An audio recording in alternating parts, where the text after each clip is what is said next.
یہ ہے کہ بعض لوگوں کا خیال ہے کہ سیدنا آدم علیہ السلام کی توبہ جو ہے نبی علیہ الصلوۃ والسلام کے وسیلے سے ہوئی، اور اس تخلیق کائنات کی وجہ بھی نبی علیہ الصلوۃ والسلام ہے۔ اس سے فردر کہ نبی علیہ الصلوۃ والسلام کا جو نور ہے وہ سیدنا آدم علیہ السلام کے انگوٹھے میں آیا اور انہوں نے چوما۔ دیکھیں جی، یہ بھی بڑا کریٹیکل ایشو ہے۔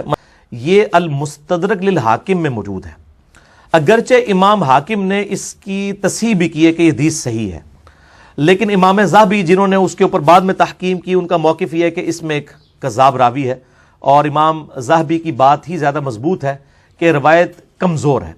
اور ویسے بھی یہ ایک اسلوب کے بھی خلاف ہے، کیونکہ صحیح بخاری میں 1010 نمبر حدیث ہے کہ سیدنا عمر رضی اللہ تعالیٰ عنہ کے زمانے میں جب قحط پڑ جاتا تو سیدنا عباس ابن عبد المطلب کو وہ لے کے آتے اور کہتے اے اللہ، جب تک تیرے نبی ہم میں موجود تھے ہم ان کے ذریعے سے تیری طرف وسیلہ اور توسل اختیار کرتے تھے، اب ان کے بعد ہم ان کے چچا کو لے کے آئے، ان کی دعا کی برکت سے بارش نازل فرما، تو بارش نازل ہو جایا کرتی تھی۔ وسیلہ اور توسل یہ ہے کہ جو سامنے بندہ موجود ہے اس سے دعا کروائیں۔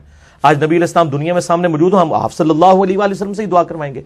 لیکن قبر مبارک پہ جا کے کسی صحابی نے کوئی بھی صحیح سند سے ثابت نہیں۔ ایک کمزور سی روایت المصنف ابن ابی شیبہ سے پیش کرتے ہیں، اس میں بھی آمش مدلس ہیں اور ان سے روایت کر رہے ہیں، سما کی تصریح نہیں ہے۔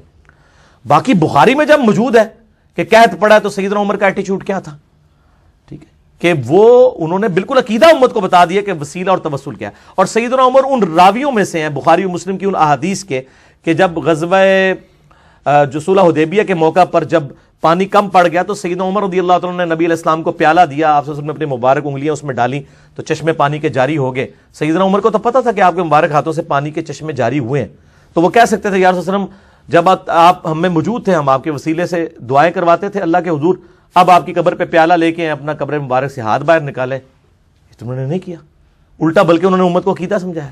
یہ تو پھر شیخ زکریا کاندلوی صاحب نے فضائل درود میں اور الیاس قادری صاحب نے فضائل سنت میں لکھ دیا کہ وہ شیخ احمد رفاعی کے لیے 555 ہجری میں نبی علیہ السلام نے قبر مبارک سے نعوذ باللہ ہاتھ باہر نکالا، اور 90,000 لوگوں نے یہ مجمع نے یہ منظر دیکھا، اس میں شیخ عبد القادر جیلانی بھی ہیں۔ تو یہ سارے جھوٹے واقعات ہیں اس قسم کے۔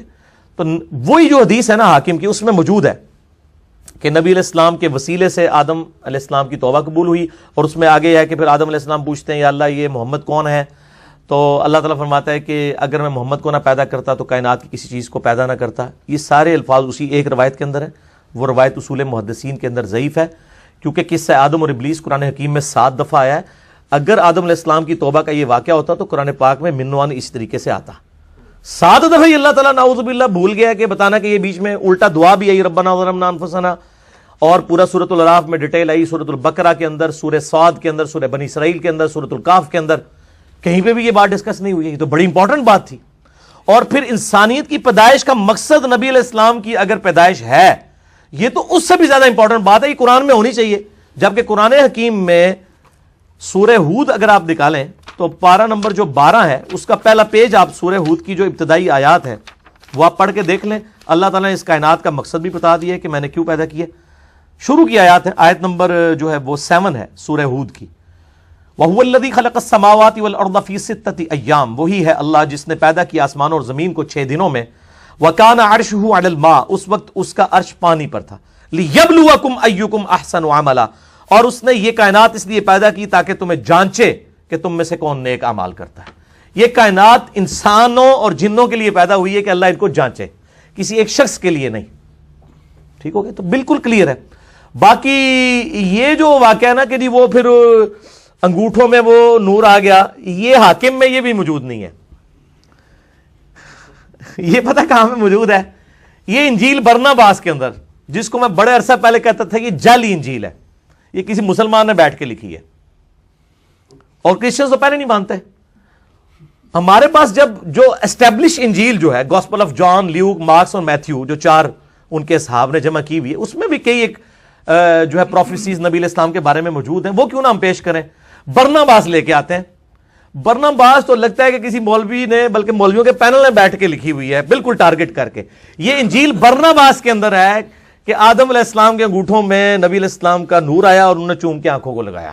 یہ وہاں اپنی کتابوں میں بھی جو اضافے کرتے تھے یا تعریف کرتے تھے یا لاتے تھے، اب عیسائیوں کی کتاب میں بھی ظاہر قرآن میں تو تعریف نہیں کر سکتے تھے، تو انہوں نے کہا کہ چونکہ یہود و نصارہ اپنی کتابوں میں کرتے رہے، تھوڑی سی ہم بھی اس میں کر دیں۔ ٹھیک ہے نا جی؟ اور میں آپ کو بتاؤں جتنے انٹلیکچوئلز ہیں ان کو پتہ ہے یہ بات کبھی بھی انٹلیکچوئل لوگ جو ہیں وہ انجیل برناباس کا حوالہ آ کے نہیں دے رہے ہوتے جوز اور کرسچنس کو، ٹھیک ہے، جوز نے تو ماننا نہیں ہے. تو یہ بالکل یعنی کمزور گراؤنڈز کے اوپر، میں نے وہ ساری پڑھی ہے، وہ تو لگتا ہے کسی نے بیٹھ کے لکھی ہے، ٹھیک ہے نا. تو وہ کہتا ہے جی پوپ کی لائبریری سے 7ویں عیسوی میں ہمارے، اچھا کہتے ہیں پرانے بزرگوں کو نہیں پتا چلا، بعد والے بزرگوں کے سامنے آ گئی، وہ پوپ کی لائبریری میں چھپی ہوئی تھی، یہ ہوا تھا وہ ہوا تھا.